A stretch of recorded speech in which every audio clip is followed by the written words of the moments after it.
اور میرا کیا ہوگا، خوف آتا ہے اور کیا خیال آتا ہے، اعمال نامہ بند اور احتساب شروع۔ سوالوں کا جواب صحیح اسی وقت دے سکتے ہیں اگر ہم نے اس پر عمل کیا ہو، یعنی اس کی تیاری کی ہو۔ جدائی، دنیا سے جدائی، یعنی ایسی جگہ جہاں سے بچ کے جا سکتے ہیں۔ بہت پہلے میں نے کسی کا ایک لیکچر سنا تھا، ایک خاتون تھی، تو انہوں نے ایک قصہ بیان کیا اپنے لیکچر میں کہ ایک شخص سے کسی نے قرضہ لیا اور وہ اس کو واپس نہیں کر رہا تھا، میں نے لے کے قرضہ بھاگ گیا، ڈیفالٹر تھا، تو وہ قبرستان کے دروازے پہ جا کے بیٹھ گیا، وہاں روز جا کے بیٹھ جاتا۔ کسی نے اس سے پوچھا کہ تم یہاں کیوں بیٹھتے ہو، یہاں کیا کرتے ہو؟ اس نے کہا فلاں شخص میرا قرضہ لے کے بھاگ گیا اور وہ مجھے نہیں مل رہا، اور میرا یقین ہے کہ اسے یہاں تو ضرور آنا ہے، یہاں سے نہیں بھاگ سکتا۔ تو یہ ایک حقیقت ہے کہ ہم کچھ کر کے کہیں بھی بھاگ جائیں، لوگوں سے چھپ جائیں، کہیں روپوش ہو جائیں، گم ہو جائیں، لیکن وہاں سے گم نہیں ہو سکتے، وہاں تو جانا ہی جانا ہے۔ ان ھذا لہو الحق الیقین، موت یقینی حق ہے، قبر یقینی حق ہے، وہاں پہنچنا ہی پہنچنا ہے۔ تو اس لیے عقل مند وہی ہے جو اس کی تیاری کر لے، اس گھر کو بنا لے، اس کو سنوار لے، اس کو سجا لے۔ اب یہ ہمیں دیکھنا ہے کہ ہم اپنے دنیا کے گھروں کے لیے کتنے فکر مند ہوتے ہیں اور روز کیسی کیسی پلاننگ کرتے ہیں، اور ان کو بڑا کرنے اور ان کو مزید سجانے اور ان کے اندر مزید دنیا بھر کے پتھر کے ٹکڑے لا کے رکھنے کی کیسی کیسی فکر کرتے ہیں۔ اپنی کمائی کا بہترین حصہ جو ہے وہ صرف خوبصورت ڈیکوریشن پیسوں پہ خرچ کر کے اپنے آس پاس رکھ کے خوش ہوتے رہتے ہیں، لیکن اس قبر کے اندر کے لیے کیا کچھ رکھا ہوا ہے، وہاں کتنے ڈیکوریشن پیس ہیں، اور وہاں کے ڈیکوریشن پیس کیا ہیں، اور وہاں کی خوبصورتی کیا ہے، اس کے بارے میں کتنا سوچتے ہیں۔ آپ اپنی کاپی پہ، اپنی ڈائری پر ایک لکیر صفحے کے درمیان میں لگا کے اپنے اس گھر اور اس گھر کا موازنہ کر لیں کہ یہاں کیا کیا چیزیں ہیں میرے پاس، میرے بیڈ روم میں کیا کچھ ہے۔ قبر بھی تو ایک بیڈ روم ہے نا، it's a money bed room. پھر اپنے آپ سے پوچھیں اس بیڈ روم میں کتنے دن رہنا ہے اور وہاں کتنے دن رہنا ہے، یہاں کیا کیا رکھا ہوا ہے، جو جو ہے نا آپ کے بیڈ روم میں اس سارے کی لسٹ بنائیں، اپنے لیے بنائیں، بے شک آپ کسی کو نہ دکھائیں لیکن بنائیں۔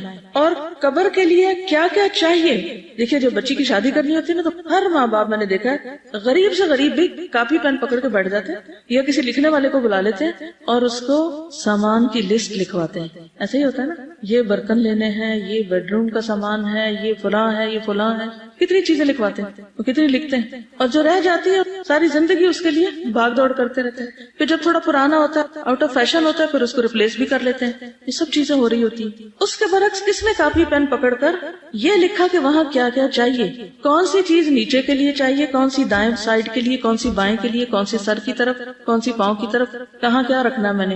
یہاں تو ٹیلی ویژن کی لیٹسٹ اسکرین کے لیے ہم بھاگ رہے ہوتے ہیں، جو نئی چیز آتی ہے پچھلی دے کے ادھر ادھر اور خرید لیتے ہیں تاکہ لیٹسٹ موویز اور ہر چیز کے نظارے خوبصورت سے خوبصورت مائنیوٹ ڈیٹیلز تک میں کر سکیں بہترین کلرز کے ساتھ۔ اور وہاں بھی ایک اسکرین نے چلنا ہے جس پہ یا جنت چلے گی یا جہنم چلے گی، اس پہ کیا کریں گے، وہ کیسی اسکرین ہوگی اور اس کے پیچھے کون سا کنٹرول روم ہوگا، وہ کون دکھائے گا، اور اس کا دکھایا جانا بھی برحق ہے۔ اصل بات یہ ہے کہ ہم خود کو دھوکہ دیتے ہیں، ہم مانتے ہیں مگر کوئی نہیں مانتے، ہم کہتے ہیں ہم تیاری کریں لیکن کوئی نہیں کر رہے۔ جتنا مال اس دنیا کے لیے خرچ کرتے ہیں اس کا کتنا حصہ آخرت کی اس کوٹھڑی کے لیے بھی خرچ کر رہے ہیں۔ یہاں بجلی نہ ہو تو کس قدر گھبراہٹ اور آلٹرنیٹ طریقے سوچتے ہیں، ایک نہ چلے تو دوسرا، دوسرا نہ ہو تو تیسرا، لیکن وہاں ٹھنڈک کس چیز سے ہوگی، ہوا کہاں سے آئے گی، اس کے لیے کیا کرنا ہوگا وہ نہیں سوچتے۔ یہاں بجلی نہیں تو کینڈلز، وہاں اگر اندھیرا ہو گیا تو کون سی کینڈلز۔ ان ساری چیزوں کو کمپیئر کر کے دیکھیں۔ جب آپ اپنے بیڈ روم میں اپنی چیزیں لکھنے لگیں گے نا تو آپ کو اس کے ہر چیز کے پیرالل سوچیں کہ وہاں کیا ہوگا میرے پاس، کیونکہ ہمارا اصل امتحان ہمارے گھروں میں ہوتا ہے، جب ہم اپنے بچوں میں ہوتے ہیں، جب ہم اپنے گھر والوں کے بیچ میں ہوتے ہیں، وہاں کتنا اپنے رب کو یاد کرتے ہیں، اپنے بستر پر کتنا اپنے رب کو یاد کرتے ہیں، پھر صبح کس وقت اٹھتے ہیں، فجر کی نماز کا کیا عالم ہے، کہیں وہ تو نہیں قضا ہو جاتی اس بہانے سے کہ گرمیوں کی راتیں چھوٹی ہیں۔ اور روز رات کو لیٹ کر ضرور سوچا کریں کہ پتہ نہیں اور کتنے دن اس بیڈ پر ہوں اور کس دن ادھر منتقل کر دی جاؤں گی۔ جیسے وارڈز میں شفٹ کر دیتے ہیں نا، آپ اب ادھر چلے جائیں، ادھر لے جائیں، کیونکہ وہ ایک یقینی حق ہے اور اس پر ایمان ضروری ہے اور اس کی تیاری ضروری ہے۔ اصل بات ہے کہ تیاری ضروری ہے۔ ماننے کی سچائی تو تبھی پتہ چلے گی جب کچھ تیاری کریں گے، اور اگر تیاری نہیں کر رہے تو اس کا مطلب ہے کہ وہ ماننا بھی بس زبانی کلامی ماننا، حقیقت میں نہیں مان رہے۔ ہمیں گاڑی چاہیے ہوتی ہے نا، روز گاڑی میں بیٹھنا ہوتا ہے، تو جب گاڑی کا دروازہ کھولتے ہیں اور آج کل گرمی ہے، دھوپ ہے اور اس میں اسمیل آنے لگتی ہے، اگر کوئی بھی چیز بیچ میں رہ جائے، صفائی نہ ہو، اور حالانکہ تھوڑی دیر بیٹھنا ہوتا ہے، آدھا گھنٹہ گھنٹہ، لیکن اس کے لیے کس قدر کنسرن ہوتے ہیں کہ اس کو صاف ہونا چاہیے، اگر سیٹیں خراب ہوگی تو سیٹیں چینج ہونی چاہیے، کمفرٹیبل نہیں رہی، اسپرے ہونا چاہیے، کتنی تیاریاں کرتے ہیں، لیکن قبر جس میں اس وقت تک رہنا ہے جب تک اللہ تعالیٰ دوبارہ نہ اٹھا دے، اس کے لیے کب سوچتے ہیں؟ نبی صلی اللہ علیہ وسلم نے فرمایا قبر آخرت کی پہلی منزل ہے، اگر وہاں نجات مل گئی تو بعد کے سارے مراحل آسان ہو جائیں گے، اور اگر وہاں نجات نہ ملی تو بعد کے سارے مرحلے دشوار ہیں۔ اور آپ نے یہ بھی فرمایا اللہ کی قسم میں نے جتنے بھی مناظر دیکھے ہیں قبر کا منظر ان سب سے ہولناک ہے۔ پہلی بات تو یہ کہ جب مردے کو دفن کیا جاتا ہے تو اس کا جسم جب ڈیکمپوز ہونا شروع ہوتا ہے تو آپ کو پتہ ہے کہ اس کی اسمیل کیسی ہوتی ہے؟ کبھی کوئی مرے ہوئے چوہے کی یا مرے ہوئے مردار کی کوئی اسمیل دور پار کہیں سڑک سے گزرتے ہوئے گاڑی کے اندر بند شیشوں میں بھی آپ کو آ جائے تو کیسی کیفیت ہو جاتی ہے؟ یہ جسموں کا حال ہونے والا ہے۔ ان جسموں کے لیے دنیا میں کیا کچھ کرتے پھر رہے ہیں، کتنے فکر مند ہیں، اور وہاں کیا حال ہونے والا ہے جبکہ کوئی عزیز ترین پیارا بھی پلٹ کے نہ دیکھے گا۔ ابو لہب کے ساتھ کیا ہوا، اس کے اپنے بچوں نے اس کے ساتھ کیا کیا، کس طرح صرف لکڑیوں کے ساتھ دور سے گڑھا کھدوا کے حبشیوں سے اس کو دھکیل دیا، اس میں نہ غسل نہ کفن نہ کچھ بھی نہیں، اور اس کے ساتھیوں کو قلیب کے کنویں میں پھینک دیا گیا۔ السلام علیکم۔ ایک ڈاکیومنٹری میں دیکھ رہی تھی نیٹ جیو پہ کس طرح سے ہیومن ڈیکے ہوتا ہے، تو وہ بتا رہے تھے کہ جو سارا بلڈ ہوتا ہے وہ آپ کے جو ہالو اسپیسز ہوتی ہیں وہاں پہ جمع ہو جاتا ہے، آپ کے منہ کے اندر، آپ کے پیٹ کے اندر، اور پھر آہستہ آہستہ وہاں پہ گیسز جمع ہوتی ہیں تو وہ پھٹنا شروع ہو جاتی ہیں۔ جو قبر سے آوازیں کہتے ہیں نا آتی ہیں، وہ اصل میں یہی ہوتی ہیں جب آپ کے اسٹمک کے اندر گیسز پھٹتی ہیں، آپ کے لنگس کی گیسز پھٹتی ہیں، اور بہت اس طرح سے آپ کی اسکن ڈکے ہونا شروع ہو جاتی ہے۔ تو یہ اللہ کے رسول صلی اللہ علیہ وسلم قسم کھا کے فرما رہے ہیں کہ اللہ کی قسم میں نے جتنے مناظر دیکھے ہیں قبر کا منظر ان سب سے زیادہ ہولناک ہے۔ پھر یہ کہ ہر ایک کی قبر ایک بار بھینچی جائے گی۔ مسند احمد کی روایت ہے نبی صلی اللہ علیہ وسلم نے فرمایا قبر کو ایک مرتبہ بھینچا جاتا ہے، اگر کوئی شخص اس عمل سے بچ سکتا تو وہ سعد بن معاذ ہوتے۔ اب اس لیے جو کافر ہوتا ہے یا منافق ہوتا ہے اس کے ساتھ سختی کا معاملہ ہوتا ہے، لیکن جیسے مومن ہے تو اس کے اوپر بھی ایک دفعہ قبر تنگ ہوتی۔ کبھی آپ نے دیکھا ہوگا کہ بہت سارے لوگ ہو تو ایک اسٹیمپیڈ ہوتی ہے جب تو، یا ایک دوسرے کے بیچ میں دب گھٹ جائیں تو کیسی کیفیت ہوتی ہے اس وقت، ایسا لگتا ہے دل باہر آنے لگا ہے۔ پھر قبر میں اندھیرا، نبی صلی اللہ علیہ وسلم نے فرمایا یہ قبریں اپنے رہنے والوں پر اندھیرے سے بھری ہوتی ہیں اور اللہ ان کو میری نماز کی وجہ سے روشن کر دے گا یا میری دعا کی وجہ سے روشن کر دے گا، بصلاتی علیہم، یعنی آپ جو دعائیں کرتے تھے اپنے صحابہ کے لیے اور جنازہ وغیرہ پڑھتے تھے، اور اسی لیے بعد میں بھی یہ سنت جاری رہی کہ جو بھی کوئی فوت ہو اس پر جنازہ پڑھا جائے اور پیچھے والے اس کے لیے دعا کریں۔ اب آپ دیکھیے کہ مرنے والے کے لیے عموماً کتنی دعائیں ہوتی، اپنے اپنے سپارے کھول کے بیٹھے ہوتے ہیں، گٹلیاں پھینک رہے ہوتے ہیں، باتیں کر رہے ہیں، ادھر ادھر کے کاروبار ڈسکس ہو رہے ہیں، لیکن اس وقت مردے کے ساتھ کیا ہو رہا ہے اس کی کسی کو بھی فکر نہیں۔ پھر قبر میں عقل کا لوٹایا جانا، مسند احمدی کی روایت ہے عبداللہ بن عمر کہتے ہیں ایک مرتبہ رسول اللہ صلی اللہ علیہ وسلم نے قبروں میں امتحان لینے والے فرشتوں کا تذکرہ کیا۔ عمر رضی اللہ عنہ کہنے لگے اے اللہ کے رسول صلی اللہ علیہ وسلم کیا اس وقت ہماری عقلیں لوٹا دی جائیں گی، یعنی ہم سینسز میں ہوں گے، ہمیں پتہ چلے گا کہ یہ کیا ہو رہا ہے؟ آپ نے فرمایا ہاں بالکل آج کی طرح، جیسے آج ہم دیکھتے سنتے سمجھتے اور ہر چیز کو محسوس کرتے ہیں، اسی طرح وہاں بھی عقل لوٹائی جائے گی، اور اس کا لوٹایا جانا یا دوسرے لفظوں میں روح کا لوٹایا جانا اسی مقصد کے لیے۔ پھر صحابہ کرام جو تھے وہ قبر سے خوف کھاتے تھے، حالانکہ ان کے لیے کیا سرٹیفکیٹ جاری ہو چکا تھا، رضی اللہ عنہم ورضوا عنہ۔ حضرت عثمان رضی اللہ تعالیٰ عنہ کے بارے میں آتا ہے کہ جب وہ کسی قبر پہ رکتے تو اتنا روتے کہ داڑھی تر ہو جاتی۔ کسی نے ان سے پوچھا جب آپ جنت اور جہنم کا تذکرہ کرتے ہیں تو تب تو نہیں روتے اور اس سے رو پڑتے ہیں؟ اللہ کے رسول صلی اللہ علیہ وسلم کے صحابی ہیں، آپ کی 2 بیٹیوں کے شوہر ہیں، خلیفہ ثالث ہیں، اور اللہ کی خشیت آپ دیکھیں، ہمیں کیوں نہیں نظر آتی؟ ہم کیوں اتنے سنگ دل ہیں؟ کیا ہم ان سے زیادہ نیک بن چکے؟ انہوں نے کہا رسول اللہ صلی اللہ علیہ وسلم نے فرمایا قبر آخرت کی پہلی منزل ہے، اگر وہاں سے نجات مل گئی تو بعد کے سارے مرحلے آسان ہو جائیں گے۔ عمرو بن العاص کہتے ہیں جب میرا انتقال ہو جائے تو میرے جنازے کے ساتھ نہ کوئی رونے والی ہو نہ آگ ہو۔ یہ دور جاہلیت کا طریقہ تھا کہ جنازے پہ یہ 2 چیزیں ساتھ لے کے جاتے تھے، رونے والی عورتیں جو بین کرتی جاتی تھیں اور آگ بھی لے کے جاتے۔ جب تم مجھے دفن کر دو تو مجھ پر مٹی ڈال دینا، اس کے بعد میری قبر کے ارد گرد اتنی دیر ٹھہرنا جتنی دیر میں اونٹ ذبح کر کے اس کا گوشت تقسیم کیا جاتا ہے، تاکہ تمہارے قرب سے مجھے انس حاصل ہو اور میں دیکھ لوں کہ میں اپنے رب کے فرشتوں کو کیا جواب دیتا ہوں۔ یہ دراصل ان کے فکر کو ظاہر کرتا ہے کہ انہیں کتنی فکر تھی، حالانکہ باہر والے اندر والے کے لیے کچھ نہیں کر سکتے سوائے دعا کے، لیکن انہیں اتنا یقین تھا کہ حساب بھی ہوگا اور جواب بھی دینا ہوگا۔ تو مومن جو ہے اس کے لیے قبر کی زندگی حساب کتاب کے بعد جب وہ 3 سوالوں کے جواب ٹھیک دے دیتا ہے تو پھر اچھی ہو جاتی ہے. قرآن مجید میں بھی آتا ہے فَأَمَّا إِن كَانَ مِنَ الْمُقَرَّبِينَ فَرَوْحٌ وَرَيْحَانٌ وَجَنَّةُ نَعِيمٍ وَأَمَّا إِن كَانَ مِنْ أَصْحَابِ الْيَمِينِ فَسَلَامٌ لَكَ مِنْ أَصْحَابِ الْيَمِينِ. اگر وہ مرنے والا مقربین میں سے ہو، اعلیٰ درجات والوں میں سے، تو اس کے لیے راحت، عمدہ رزق اور نعمتوں والی جنت ہوگی. اور اگر وہ دائیں ہاتھ والوں میں سے ہوگا، یعنی عام نیک مسلمان صالحین میں سے، تو اے دائیں ہاتھ والے لوگوں میں شامل ہونے والے یعنی اصحاب الیمین، تجھ پر سلامتی ہو، اس کو سلامتی بھیجی جائے گی. لیکن آبویسلی جو VIP ٹریٹمنٹ پہلے درجے والوں کے ساتھ ہوگا وہ دوسروں کے ساتھ نہیں. دنیا میں آپ دیکھیے کہ ہم ہر موقع پہ کیا چاہتے ہیں کہ ہمارا اچھی طرح استقبال ہو، ہمیں اچھی طرح پوچھا جائے، ہمارے ساتھ بہترین معاملہ کیا جائے. پچھلے دنوں VIP کلچر کی بات کر رہے تھے نا، تو بات یہ ہے کہ دنیا کے لیے تو ہم بہت فکر مند ہوتے ہیں اور بہت مائنڈ بھی کرتے ہیں اگر ہمارا کوئی اس طرح استقبال نہ کرے، لیکن ہم میں سے کتنوں کو فکر ہوئی کہ جنت میں استقبال کیسے ہوگا. پھر سورۃ النحل میں آتا ہے 32 الذین تتوفاہم الملائکۃ طیبین یقولون سلام علیکم سلام علیکم ادخلوا الجنۃ بما کنتم تعملون. وہ پرہیزگار جو پاک سیرت ہوتے ہیں، فرشتے ان کی روح قبض کرنے آتے ہیں تو کہتے ہیں تم پر سلام ہو، جو اچھے عمل تم کرتے رہے اس کے صلے میں جنت میں داخل ہو جاؤ. تو گویا قبر ان کے لیے کیا بن جاتی ہے؟ جنت کے باغوں میں سے ایک باغ، جنت کا ٹکڑا. نبی صلی اللہ علیہ وسلم نے فرمایا بندہ مومن جب دنیا سے رخصتی اور آخرت کے سفر پر جانے کے قریب ہوتا ہے، یعنی اب اس کے آخری دن ہوتے ہیں، آخری وقت ہوتا ہے، تو اس کی طرف آسمان سے روشن چہرے والے فرشتے آتے ہیں، گویا ان کے چہرے سورج کی طرح ہیں. ان کے پاس جنت کا کفن اور جنت کی حنوت ہوتی ہے، یعنی خوشبو. تاحد نگاہ وہ بیٹھ جاتے ہیں، ہر طرف پھیل جاتے ہیں. پھر ملک الموت اس کے سرہانے پہ آ کے بیٹھ جاتے ہیں اور وہ کہتے ہیں اے نفس مطمئنہ، اللہ کی مغفرت اور خوشنودی کی طرف چلو.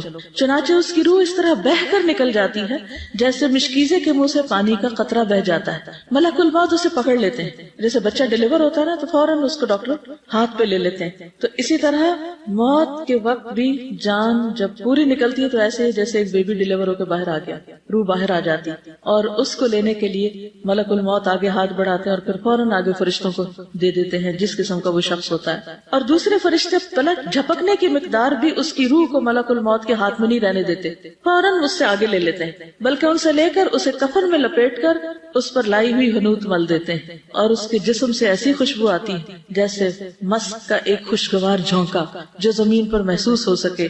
پھر فرشتے اس روح کو لے کر اوپر چڑھ جاتے ہیں. مجھے بالکل ہسپتال کا منظر نظر آ رہا ہے جب کبھی شاید آپ کو موقع ملا ہو کسی ڈلیوری کو دیکھنے کا، کہ جیسے جو ہی بیبی باہر آتا ہے تو فٹافٹ اس کو آگے دے دیا جاتا ہے نرسز کو، اور پھر اس کے بعد اس کو لپیٹ دیا جاتا ہے اور فوراً اس کی ٹیک کیئر کی جاتی ہے کہ اب آگے اس کے ساتھ کیا کرنا ہے. اگر اس کو سانس نہ آ رہا ہو یا جو بھی حسب ضرورت اس کو نیکسٹ لیول کی مدد دی جا رہی ہوتی. تو یہ دنیا میں آمد کا وقت ہوتا ہے اور اسی قسم کا اس کی رخصتی کا وقت ہوتا ہے جب روح واپس جا رہی ہوتی ہے. مومن کی روح جب نکلنے والی ہوتی ہے تو وہ اللہ سے ملاقات کو پسند کرتا ہے. نبی صلی اللہ علیہ وسلم نے فرمایا مومن کو جب موت آتی ہے تو اسے اللہ کی خوشنودی اور اس کے ہاں اس کی عزت کی خوشخبری دی جاتی ہے. اس وقت مومن کو کوئی چیز اس سے زیادہ عزیز نہیں ہوتی جو اس کے آگے ہوتی، اس لیے وہ اللہ سے ملاقات کا خواہش مند ہو جاتا ہے اور اللہ بھی اس کی ملاقات کو پسند کرتا ہے. اس کے برعکس جو منافق یا کافر ہوتا ہے اس کو جو پتہ چلتا ہے کہ بھیانک فرشتے اس کی خبر لینے آئے ہیں، بھیانک شکلوں والے، تو پھر اس کی روح بھاگتی ہے، نکلنا نہیں چاہتی، ریزسٹ کرتی ہے اور وہ اللہ سے ملاقات کو ناپسند کرتا ہے. کیوں؟ کیونکہ اب وہ ظاہر ہے کہ ایک مجرم کی حیثیت سے وہ جا کے کھڑا ہوگا تو کیسے منہ دکھائے؟ جیسے کوئی مجرم رنگے ہاتھوں پکڑ لیا جائے تو وہ کیا چاہتا ہے؟ اس کو آگے لے جایا جائے؟ نہیں، وہ بھاگنے کی کوشش کرتا ہے، ریزسٹ کرتا ہے، بچنے کی، چھپنے کی، ادھر ادھر ہونے کی. یہی کیفیت اس شخص کی ہوتی ہے. پھر آسمان والوں کا نیک روح کو مسلسل مرحبا کہنا. فرشتے مومن کی روح کو آسمان کی طرف چڑھا لے جاتے ہیں. آسمان کا دروازہ کھلتا ہے، پوچھا جاتا ہے یہ کون ہے؟ کہا جاتا ہے فلاں شخص ہے. وہ کہتے ہیں مرحبا پاک نفس جو پاک بدن میں تھا. پاک نفس پاک بدن میں تزکیہ ہو چکا تھا اس کا اور وہ پاکیزہ بدن میں تھا، صاف ستھرا، کلین. داخل ہو جاؤ اے قابل تعریف اور خوش ہو جاؤ اللہ کی رحمت سے اور خوشبو سے، یعنی خوشبوئیں ہیں اس کے لیے، اور اس مالک سے جو تجھ پر ناراض نہیں ہے۔ برابر اسے یہی کہا جاتا ہے یہاں تک کہ روح اس آسمان تک پہنچتی ہے جہاں اللہ عز و جل ہے، یعنی علیین تک اس کو سب سے بلند جگہ تک پہنچا دیا جاتا ہے۔ ہر آسمان کے فرشتوں کا اگلے آسمان تک روح کو چھوڑنے جانا، یعنی اسکارٹ کرتے ہیں اس کو پیچھے سے، یعنی صرف چھوڑ نہیں دیتے بلکہ آگے تک پہنچا کے آتے ہیں، اتنے خوش ہوتے ہیں۔ فرشتے اس روح کو لے کر اوپر چڑھ جاتے ہیں، اور فرشتوں کے جس گروہ پر بھی ان کا گزر ہوتا ہے وہ گروہ پوچھتا ہے کہ یہ پاکیزہ روح کون ہے؟ وہ جواب میں اس کا وہ بہترین نام بتاتے ہیں جس سے دنیا میں لوگ اسے پکارتے تھے، اچھے سے اچھا نام، حتیٰ کہ وہ اسے لے کر آسمان دنیا تک پہنچ جاتے ہیں، کیونکہ ہر شخص کی ایک شہرت ہوتی ہے نا، ایک نام ہوتا ہے، ایک آئیڈینٹی ہوتی ہے، وہ اس کے لیے دروازے کھلواتے ہیں تو دروازہ کھول دیا جاتا ہے، تو ہر آسمان کے مقرب فرشتے اس کے ساتھ ساتھ چلتے ہیں آسمان کی طرف جو اس کے بعد آتا ہے، اور اس طرح اسے 7ویں آسمان تک پہنچا دیا جاتا ہے۔ یہ ہم سب کی جرنی ہے، یہ ہم سب نے یہ ٹریولنگ کرنی ہے۔ اگر اس ٹریٹمنٹ کے مستحق ہوئے تو یہ سب کچھ ملے گا، ادروائز دوسری چیز بھی ابھی سامنے آئے گی۔ پھر فرشتے دعا دیتے ہیں۔ ابو ہریرہ رضی اللہ عنہ سے روایت ہے کہ جب کسی مومن کی روح نکلتی ہے تو 2 فرشتے اسے لے کر اوپر چڑھتے ہیں، تو آسمان والے کہتے ہیں کہ پاکیزہ روح زمین کی طرف سے آئی ہے، اللہ تعالیٰ تجھ پر اور اس جسم پر جسے تو آباد رکھتی تھی رحمت نازل فرما، یعنی تجھ پر بھی اور جس جسم کو تو نے آباد کیا ہوا تھا، یعنی ہم سب کا جو جسم ہے جس میں وہ روح ڈالی ہوئی ہے، تو اس کے لیے بھی رحمت کی دعا کرتے ہیں۔ پھر روحوں سے ملاقات، فرشتے نیک روح کو اہل ایمان کی ارواح کے پاس لاتے ہیں، یعنی روح جا کر باقی روحوں سے ملاقات کرتی اور وہ اس روح سے خوش ہوتے ہیں، اس سے زیادہ جو کہ تم کو کسی بچھڑے ہوئے شخص کی آمد سے ہوتی، یعنی آپ کسی شخص سے محبت کرتے ہوں اور ایک لمبے عرصے کے بعد اس سے مل رہے ہیں، تو وہ نیک روحیں پہلے سے جو وہاں موجود ہوتی جن سے ہم محبت کرتے ہیں تو وہ بھی ہم سے محبت کرتے ہیں، اور پھر ان سے جا کر وہ ملتی ہیں۔ وہ نیک روحیں اس سے پوچھتی ہیں نئی آنے والی روح سے کہ فلاں کا کیا ہوا، فلاں کا کیا ہوا، فلاں نے کیا کیا، وہ کس حال میں ہے، یعنی پیچھے اپنے رشتہ داروں یا جان پہچان والوں کا حال پوچھتے ہیں۔ فَيَقُولُونَ دَعُوهُ فَإِنَّهُ كَانَ فِي غَمِّ الدُّنْيَا، پھر وہ ارواح کہتی ہیں تم ابھی ٹھہر جاؤ، اس کو چھوڑ دو، یہ دنیا کے غم میں مبتلا تھا۔ یعنی یوں ہی آپ سمجھیں کہ جیسے ایک سفر کر کے، طویل سفر کر کے کوئی آتا ہے تو وہ کچھ پیچھے والوں کی یاد میں ہوتا ہے اور کچھ نئی دنیا اس کے لیے نئی ہوتی ہے، تو وہ اس میں اس کو ایک ایڈجسٹمنٹ ٹائم چاہیے ہوتا ہے۔ بہت اچھی طرح ویلکم کرتے ہیں، اور بعض اوقات آپ نے دیکھا ہوگا نا کہ جب کوئی نیا مہمان آتا ہے یا کوئی خاص مہمان آتا ہے تو ہم آؤٹ آف ایکسائٹمنٹ، محبت اس کے گلے لگنے لگتے ہیں اور وہیں کھڑے کھڑے اس سے ڈھیروں سوال شروع کر دیتے ہیں، ہوتا نا کبھی ایسا، یعنی اس کو سانس نہیں لینے دیتے کہ ہم سب پوچھنے لگتے ہیں۔ تو یہ انسانی کمزوری ہے، یہ انسانی عادت ہے۔ تو وہاں بھی جب سب سوال شروع ہو جائیں گے تو پھر کچھ کہیں گے کبھی چھوڑ دو، کیونکہ دنیا سے جدائی کا مرحلہ صرف بعد والوں کے لیے نہیں، جانے والے کے لیے بھی ایک مشکل وقت ہوتا ہے، کیونکہ سیپریشن جو ہوتی ہے وہ ایک عجیب چیز ہے، انسان اس سے متاثر ہوئے بغیر نہیں رہتا۔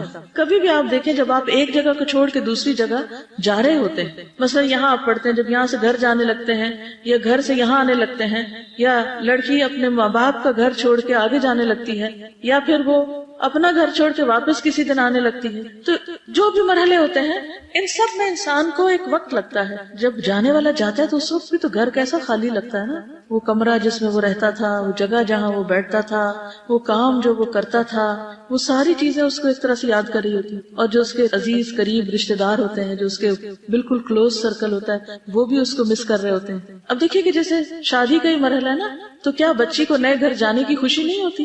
کتنی بھی وہ زیورات میں لدی ہوئی ہو، کتنا بھی اچھا لباس ہو، کتنے بھی محبت کرنے والا شوہر ہو، کتنا بھی اچھا ٹھکانہ ہو، لیکن وہ پیچھے کی ایک کسک ہوتی ہے نا، یہ جاتے وقت آنسو نکل آتے ہیں۔ پھر جب سسرال کے گھر میں جیسے جا کے بیٹھتی، وہ گھر تو وہی ہوتا ہے ایک طرح سے جس کو لوگ آخر تک بھی ایکسپٹ نہیں کرتے، لیکن وہ جو ایک ٹرانزیشنل فیز ہوتا ہے، اس کے اپنے کچھ اثرات ہوتے ہیں۔ ایک اور حدیث میں آتا ہے، سلسلہ صحیحہ کی حدیث ہے، ابو ایوب کہتے ہیں جب مسلمان بندے کی روح قبض کی جاتی ہے تو پہلے فوت ہونے والے اللہ تعالیٰ کے بندے اس کا استقبال کرتے ہیں، جیسے دنیا میں لوگ خوشخبری دینے والے کو خوشی میں ملتے ہیں۔ جب وہ بندے اس سے سوال کرنا چاہتے ہیں تو وہ ایک دوسرے کو کہتے ہیں کہ اپنے بھائی کو آرام کرنے دو، وہ دنیا کی بے چینی اور پریشانی میں مبتلا تھا، کیونکہ کئی دفعہ ایسا بھی ہوتا ہے کہ انسان بیمار ہوتا ہے مرنے سے پہلے اور ایک لمبی بیماری کاٹ کے فوت ہوتا ہے یا اس پر کچھ حالات تنگ ہوتے ہیں، تو وہ ابھی یہ جو ایک فیز سے دوسرے فیز میں آیا نا تو وہ اس کی رعایت کر رہے ہوتے ہیں. بالآخر وہ پوچھتے ہیں کہ فلاں کیا کر رہا تھا. اگر کسی کا کوئی بچہ ہے پیچھے یا ماں باپ ہے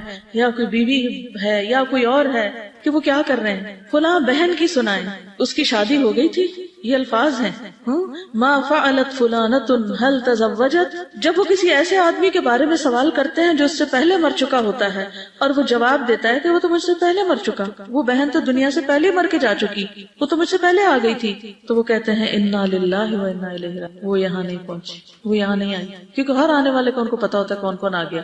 اس کا مطلب یہ ہوا کہ وہ اپنے ٹھکانے جہنم میں چلا گیا، وہ دوسری روحوں کے پاس چلا گیا. وہ برا ٹھکانہ ہے، بری پرورش گاہ ہے. اللہ تعالیٰ کے ان بندوں پر ان کے نیک اعمال پیش کیے جاتے ہیں. جب وہ اچھا عمل دیکھتے ہیں تو خوش ہو جاتے ہیں اور کہتے ہیں اے اللہ یہ تیری اپنے بندے پر نعمت ہے تو اس کو پورا کر دے. اور جب وہ برا عمل دیکھتے ہیں تو کہتے ہیں اے اللہ اپنے بندے پر رجوع کر. پھر روح کو آسمان سے دوبارہ نیچے لایا جاتا ہے قبر کے حساب کتاب کے لیے. اب آپ کہتے ہوں گے کہ چند گھنٹے بعد تو دفنا دیا جاتا ہے، تو اتنی دیر میں واپس کہاں سے آتا ہے؟ نبی صلی اللہ علیہ وسلم کتنی دیر میں واپس آ گئے تھے آسمان سے؟ چند گھنٹوں کی بات تھی. مسند احمد کی روایت ہے جب روح کو ساتویں آسمان تک لے جایا جاتا ہے تو اللہ تعالیٰ فرماتے ہیں میرے بندے کا نامہ اعمال علیین میں لکھ دو اور اسے واپس زمین کی طرف لے جاؤ، کیونکہ میں نے اپنے بندوں کو زمین کی مٹی ہی سے پیدا کیا، اسی میں لوٹاؤں گا اور اسی سے دوبارہ نکالوں گا.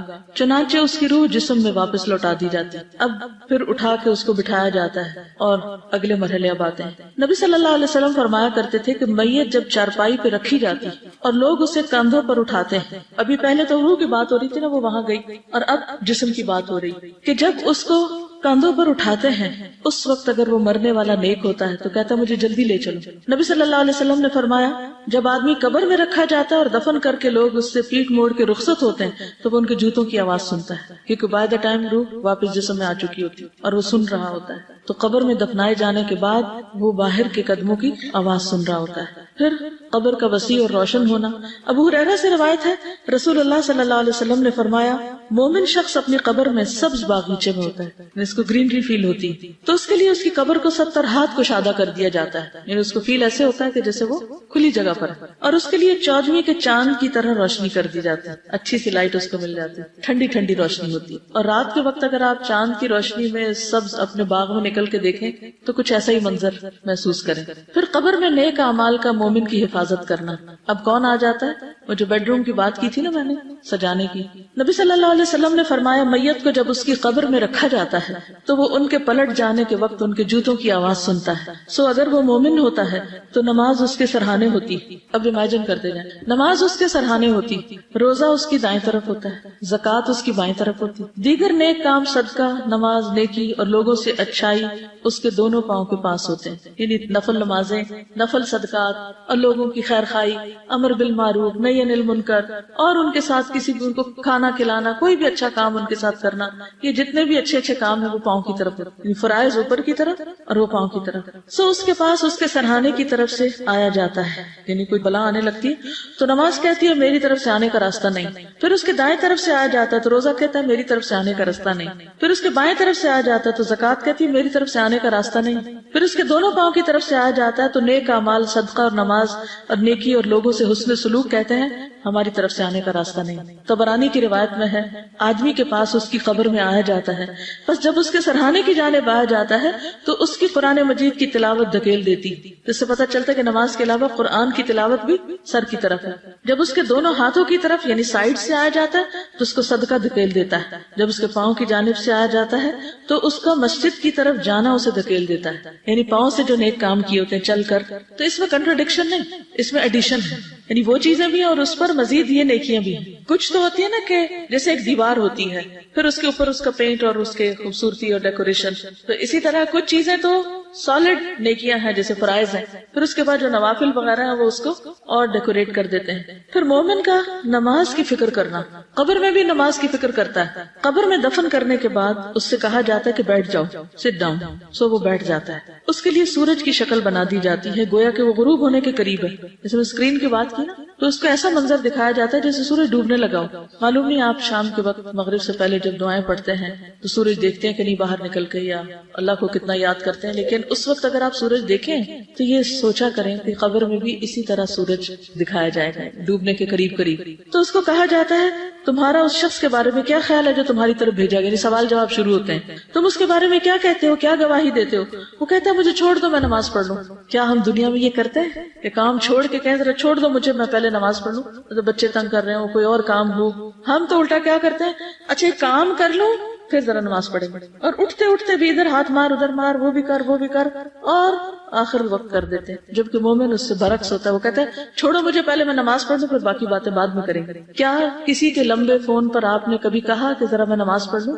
کسی ملاقاتی کو آپ نے معذرت کی کہ میں ذرا نماز پڑھ لوں پھر آپ سے بات کرتا ہوں؟ ہم اللہ کی خاطر لوگوں کو ناراض نہیں کر سکتے, کیونکہ ہم کہتے ہیں یہ مائنڈ کر جائیں گے, پتہ نہیں کیا ہو جائے گا, پھر یہ چھوٹ جائیں گے, پھر ہم سے ٹوٹ جائیں گے, پھر یہ چلے جائیں گے. اور جنہوں نے جانا ہوتا ہے وہ تو ویسے ہی چلے جاتے ہیں, وہ ہم سے پوچھ کے تھوڑی جاتے ہیں. وہ کہتے ہیں تم یقیناً ایسا کرو گے, پہلے ہمیں اس بارے میں خبر دو جو ہم تم سے سوال کر رہے ہیں. تمہاری اس شخص کے بارے میں کیا رائے ہے جو تمہاری طرف بھیجا گیا, تم اس کے بارے میں کیا کہتے ہو اور کیا گواہی دیتے؟ فرمایا پس وہ کہتا ہے کہ وہ محمد صلی اللہ علیہ وسلم ہے, میں گواہی دیتا ہوں کہ وہ اللہ کے رسول ہیں اور وہ اللہ کے پاس سے حق لے کر آئے ہیں. اس کو کہا جائے گا تو نے اسی پر زندگی گزار دی, اس پر جو رسول اللہ لائے تھے صلی اللہ علیہ وسلم, اور تو اسی پر فوت ہوا اور اسی پر تجھے اٹھایا جائے گا انشاءاللہ. تو کتنا ضروری ہے کہ اس چیز کے ساتھ زندگی گزاریں جو آپ لائے, اسی پہ موت آئے اور اسی کے ساتھ اٹھیں. یہ پرائرٹی نمبر 1 ہونی چاہیے ہماری, اور باقی چیزیں بھی ساتھ لے کے چلے, لیکن باقیوں کی خاطر اس کو نہ چھوڑ دیں.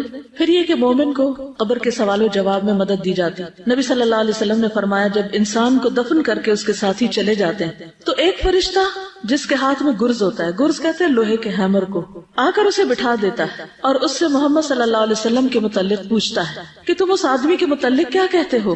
اگر وہ مومن ہو تو کہہ دیتا ہے کہ میں اس بات کی گواہی دیتا ہوں کہ اللہ کے علاوہ کوئی معبود نہیں, اور یہ کہ محمد صلی اللہ علیہ وسلم اس کے بندے اور رسول ہیں. یہ سن کر فرشتہ کہتا ہے کہ تم نے سچ کہا. پھر اسے جہنم کا ایک دروازہ کھول کر دکھایا جاتا ہے اور اس سے کہا جاتا ہے اگر تم اپنے رب کے ساتھ کفر کرتے تو تمہارا ٹھکانہ یہاں ہوتا, لیکن چونکہ تم اس پر ایمان رکھتے تھے اس لیے تمہارا ٹھکانہ دوسرا ہے.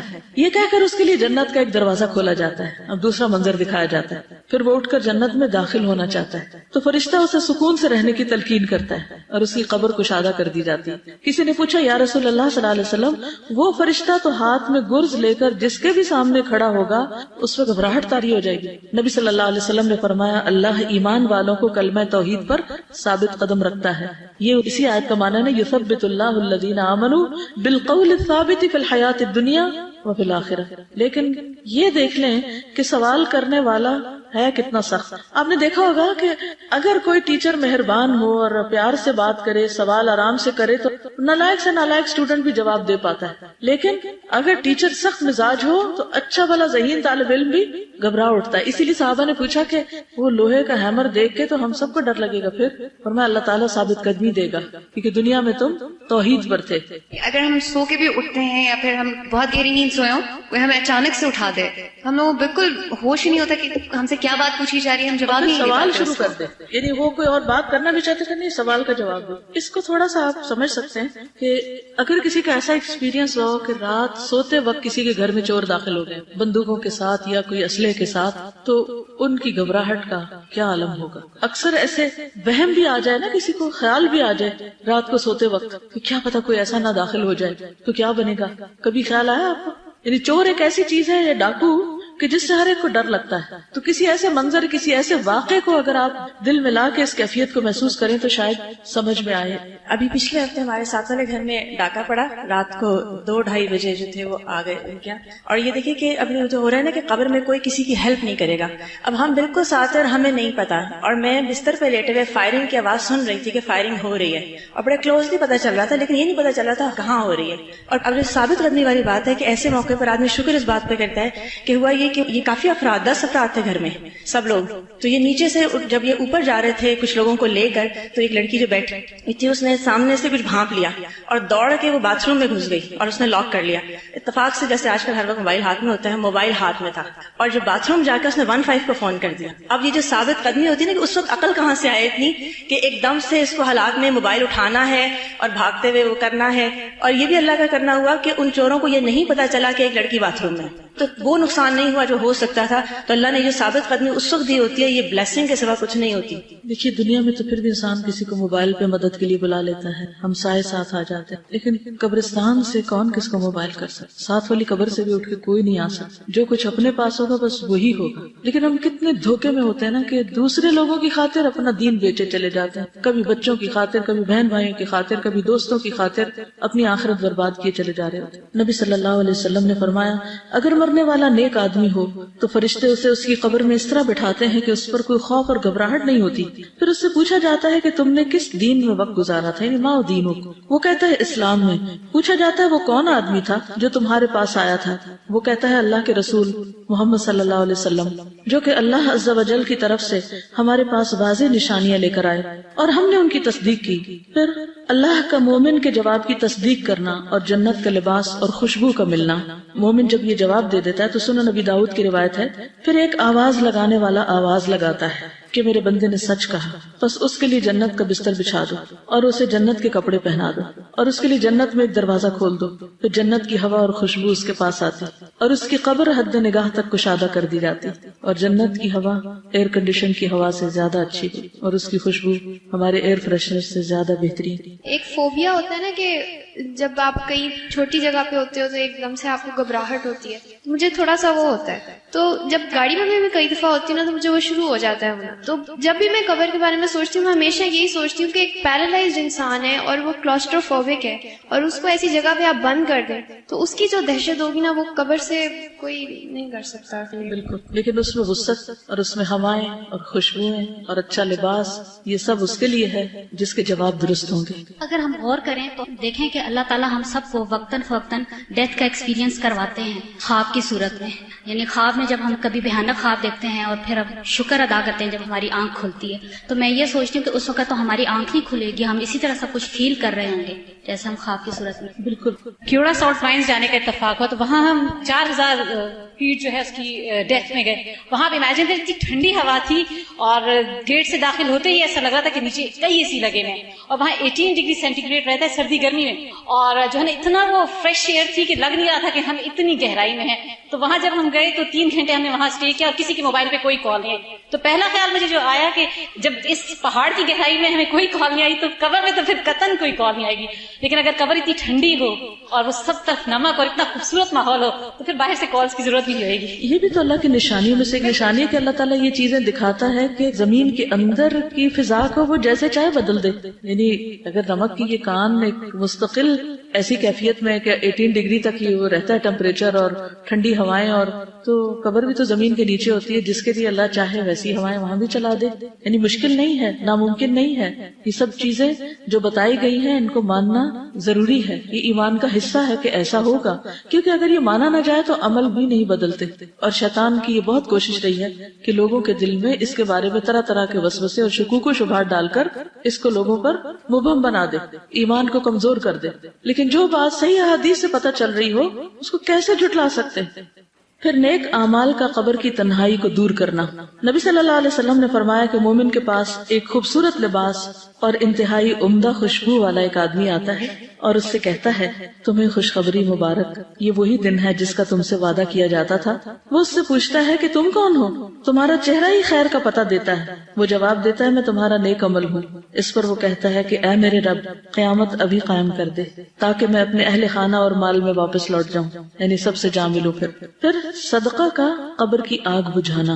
عقبہ بن عامر سے مروی ہے کہ نبی صلی اللہ علیہ وسلم نے فرمایا صدقہ کرنے والوں کی قبروں سے حرارت بجھاتا ہے اور مومن روز قیامت اپنے صدقے کے سائے میں ہوگا. یہ سلسلہ صحیحہ میں سے ہے، یعنی صدقہ قبروں کی حرارت کو بجھاتا ہے. ایک اور حدیث میں تھا نا اللہ کے غضب کو ٹھنڈا کرتا ہے. اور یہاں دوسری بات کیا ہے کہ قیامت کے دن مومن اپنے صدقے کے سائے میں ہوگا.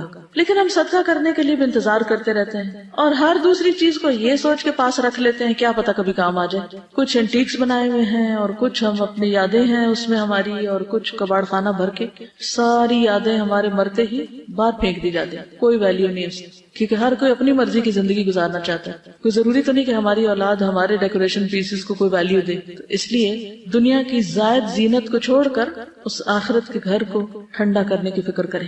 پھر جنت کا دروازہ کھولا جانا اور اس کی ٹھنڈی ہوا.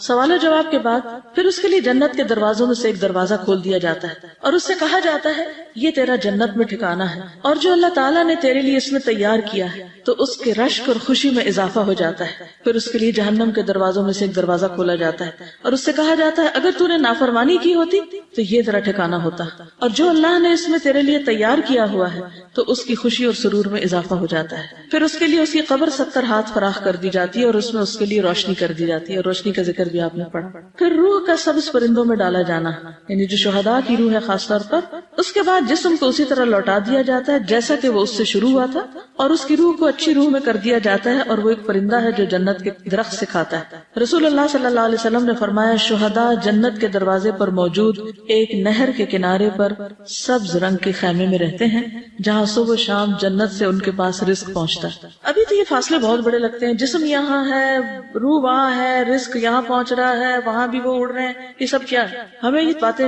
بکھری بکھری اسکیٹرڈ لگتی ہیں لیکن اللہ کے لیے کچھ مشکل نہیں کہ ان سب کا ایسا کنیکشن بنا دے کہ جسم اور روح دونوں ہی اس سے مستفید ہو رہے ہیں. پھر صبح شام جنت کا ٹھکانہ دکھایا جاتا ہے، جنت کا گھر سامنے نظارہ کرایا جاتا ہے. ہمارے ملک میں تو ایسا نہیں لیکن کینیڈا میں ایسا ہوتا ہے کہ جب آپ کو کوئی گھر خریدنا ہوتا ہے آپ پراپرٹی ڈیلر کے پاس جاتے ہیں، ریئل اسٹیٹ کے پاس، تو وہ آپ کو انٹرنیٹ پہ گھروں کے لنک دے دیتے ہیں کہ کس رینج میں آپ کو خریدنا ہے. پھر آپ ان کو پورا اس کے اندر 3D کی شکل میں یا مختلف تصویروں کے ساتھ اس کو پورا اندر سے وزٹ کر لیتے. پھر اس کے بعد یہ کہ سارے مل بیٹھتے ہیں، پھر دیکھتے ہیں اچھا ونڈوز ایسی ہیں، انٹرنس ایسی ہے، فلور ایسا ہے، چھت ایسا ہے، باہر ایسا ہے، ادھر ایسا ہے. ہر ایک چیز اس میں اس اسکرین اس ونڈو کے تھرو سب دیکھی جا رہی ہوتی اور وہ دنیا کے کسی بھی حصے میں بیٹھ کے آپ دیکھ سکتے ہیں. یہ اگر انسانوں نے دنیا میں اپنے گھروں کے لیے سسٹم کر رکھا ہے کہ اس گھر کو خریدنے سے پہلے آپ اس میں گھوم پھر کے دیکھ لیں، کیونکہ سائٹ پہ جانا تو مشکل ہوتا ہے، بعض اوقات سبھی مصروف ہیں یا دور دور فاصلے ہوتے ہیں یا آپ کو ایک سٹی سے دوسری میں موو ہونا ہے اور آپ رینٹ پہ لے رہے ہیں گھر تو بھی آپ دیکھنا چاہتے ہیں تو آپ اس اسکرین پہ سب کچھ دیکھ سکتے ہیں کہ آپ کہاں جانے والے ہیں. تو یہاں بھی آپ دیکھیے کہ مرنے کے بعد